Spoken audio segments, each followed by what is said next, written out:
Hello friends, कैसे हैं आप सभी? उम्मीद है आप सभी बहुत अच्छे होंगे।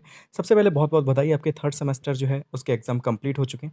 अब आप फोर्थ सेमेस्टर में आ चुके हैं, ठीक है? ये आपका लास्ट सेमेस्टर है, अच्छे से इसमें आपको तैयारी करनी है, ठीक है? इसी के साथ आपका जो कंप्यूटर का आज का पेपर हुआ है वो मेरे पास आ चुका है, ठीक है? उसके सॉल्यूशन की हम बात कर लेते हैं कि कैसे ऑप्शन थे, क्या ऑप्शन थे, ठीक है? पेपर अच्छा था, काफ़ी ईज़ी था पेपर, ठीक है? और नोट्स से काफ़ी क्वेश्चन आपको देखने को मिले होंगे और मैंने आपको ये चीज़ स्टार्टिंग में ही बताई थी कि 1-2 क्वेश्चन जो होते हैं वो हमेशा बाहर से पूछता है, ठीक है? ऐसे आपकी नॉलेज जानने के लिए।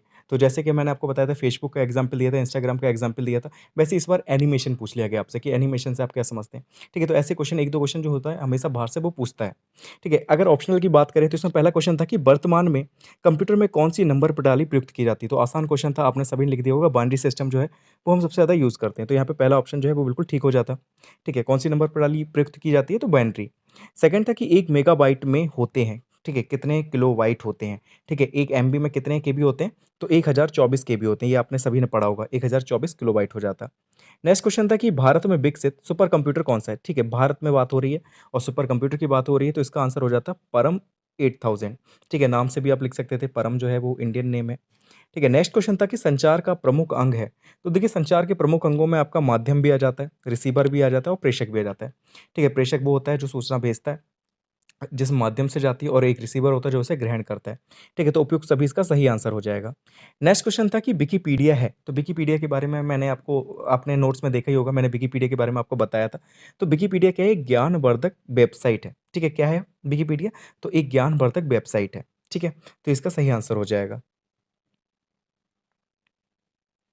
बात करें हम अति लघुत्तरीय प्रश्नों की, तो इसमें जो पहला प्रश्न था कि सीपीयू का पूरा नाम क्या है? तो सीपीयू का पूरा नाम क्या हो जाएगा? सेंट्रल प्रोसेसिंग यूनिट, ठीक है? क्या हो जाएगा? सेंट्रल प्रोसेसिंग यूनिट, ठीक है? नेक्स्ट क्वेश्चन था कि शैक्षिक रेडियो की विशेषताएँ आपको लिखनी थी, ठीक है? तो एक मीडिया का टाइप होता है शैक्षिक रेडियो, जिसमें क्या होता है कि हमें शिक्षा से संबंधित बहुत सारी चीज़ें जानने को मिलती हैं, ठीक है? प्रोग्राम चलते हैं समय-समय पर और हर तरीके की शिक्षा मिलती है, तो इसके बारे में आपने लिख लिया होगा, विशेषताएँ इसकी लिखनी थी आपको। फिर था कि सुपर कंप्यूटर के 2 प्रयोग लिखने थे, तो सुपर कंप्यूटर के बहुत ज़्यादा प्रयोग है आज के समय में, ठीक है? चाहे वो रक्षा से संबंधित चीज़ें हों, ठीक है, देश की रक्षा से संबंधित जो चीज़ें होती हैं, जिसमें हम लोग क्या करते हैं, परमाणु जो बम होते हैं या और चीज़ें होती हैं, मिसाइल्स वगैरह, उनकी डिज़ाइन में हम यूज़ करते हैं सुपर कंप्यूटर का, ठीक है। मौसम विज्ञान में हम इसका यूज़ करते हैं सुपर कंप्यूटर का। आज के टाइम में एनिमेशन में, गेम्स में सुपर कंप्यूटर का यूज़ किया जाता है। तो ये सारे उपयोग आपने लिख लिए होंगे। फिर नेक्स्ट क्वेश्चन था कि प्रिंटर कितने प्रकार के होते हैं? ये देखिए, आपका फर्स्ट सेमेस्टर से क्वेश्चन पूछ लिया गया। ठीक है, फर्स्ट सेमेस्टर में था प्रिंटर, तो उससे ये क्वेश्चन पूछ लिया गया कि प्रिंटर जो है वो कितने प्रकार के होते हैं, 2 को आपको नाम लिखना था। ठीक है, देखिए, प्रिंटर जो होते हैं वो डेटा को प्रिंट करने के लिए यूज़ करते हैं, एक आउटपुट डिवाइस है प्रिंटर। और ये कितने प्रकार के होते हैं? तो 2 प्रकार के होते हैं। पहला होता है इम्पैक्ट प्रिंटर और दूसरा होता है नॉन इम्पैक्ट प्रिंटर, ठीक है? इम्पैक्ट प्रिंटर में भी 3 आ जाते थे आपके, कौन-कौन से? तो इसमें एक आ जाता था आपका लाइन प्रिंटर, एक आ जाता था आपका डेज़ी व्हील प्रिंटर, ठीक है? और एक आ जाता था डॉट प्रिंटर, ठीक है? तो डॉट मैट्रिक्स प्रिंटर, तो ऐसे करके 3 प्रिंटर थे आपके इम्पैक्ट में। नॉन इम्पैक्ट में आपका लेज़र प्रिंटर आ जाता है और कौन-सा आ जाता है? तो इंकजेट प्रिंटर आ जाता है, ठीक है? तो ये थे आपके नॉन इम्पैक्ट प्रिंटर के एग्ज़ाम्पल।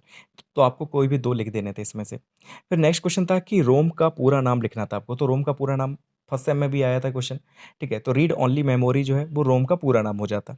नेक्स्ट क्वेश्चन था कि साइबर सुरक्षा को परिभाषित कीजिए, तो ये चीज़ आपने लिख ही ली होगी, ठीक है? कि साइबर सुरक्षा से क्या संबंधित है कि अपने डेटा को बचाना, ठीक है? अपनी फाइल्स को, मेमोरीज़ को, जितनी भी चीज़ें जो आप सेव करके रखते हैं, जो डेटा के फॉर्म में या इलेक्ट्रॉनिक फॉर्म में आपके पास संग्रहित होती हैं, तो उन्हें बचाना क्या होता है? साइबर सुरक्षा कहलाता है। तो इसे आपने परिभाषित कर दिया होगा, मुझे पूरी उम्मीद है।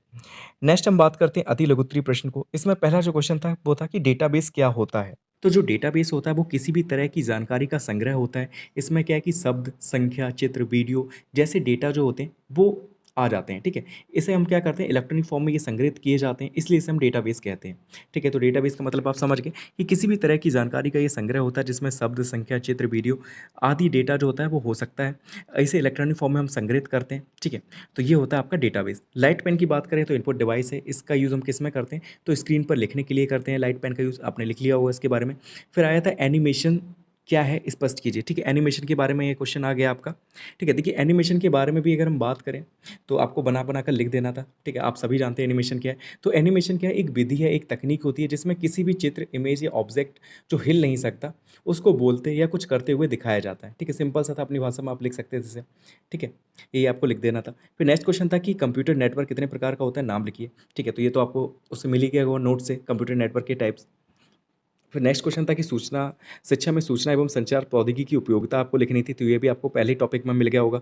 ठीक है, नेक्स्ट क्वेश्चन था कि स्मार्ट कक्षाओं की महत्व एवं उपयोगिता पर प्रकाश डालिए। तो स्मार्ट क्लासेस का जो क्वेश्चन मैंने दिया था, ठीक है, जो लास्ट में क्वेश्चन आपको लिखवाए थे, उसमें था स्मार्ट क्लास के बारे में कि स्मार्ट क्लास से आप क्या समझते हैं, ये सारी चीज़ें थी उसमें। फिर नेक्स्ट था क्वेश्चन टेली कॉन्फ्रेंसिंग से आप क्या समझते हैं, तो ये भी क्वेश्चन आपको नोट से मिल गया होगा। तो ये पेपर जो था काफ़ी आसान था, ठीक है, जितने भी क्वेश्चन थे कोई भी ऐसा नहीं लग रहा था कि बाहर से आया है। ठीक है, एनिमेशन के बारे में पूछा गया तो ये आपने बना के लिख लिया होगा। प्रिंटर के बारे में पूछा गया था, वो फर्स्ट सेम से आपका आया था, ठीक है, तो उसके बारे में भी आपने लिख ही लिया होगा। ठीक है, 2 नाम लिखने थे प्रिंटर के खाली। ठीक है, तो मुझे पूरी उम्मीद है कि आपने इसमें 20 प्लस आप आराम से लाएँगे। ठीक है, 20 प्लस आप सभी के आने वाले हैं, मुझे पूरी उम्मीद है इसमें। ठीक है, तो फिर मिलते हैं नेक्स्ट वीडियो में। अच्छे से तैयारी करते रहिए, अब आप आ गए 4th सेम में, तो उसकी भी तैयारी करिए, साथ ही साथ आपको टेट की भी तैयारी करनी स्टार्ट कर देनी चाहिए। ठीक है, तो फिर मिलते हैं नेक्स्ट वीडियो में, नेक्स्ट किसी चीज़ के साथ। Thank you so much for watching this video.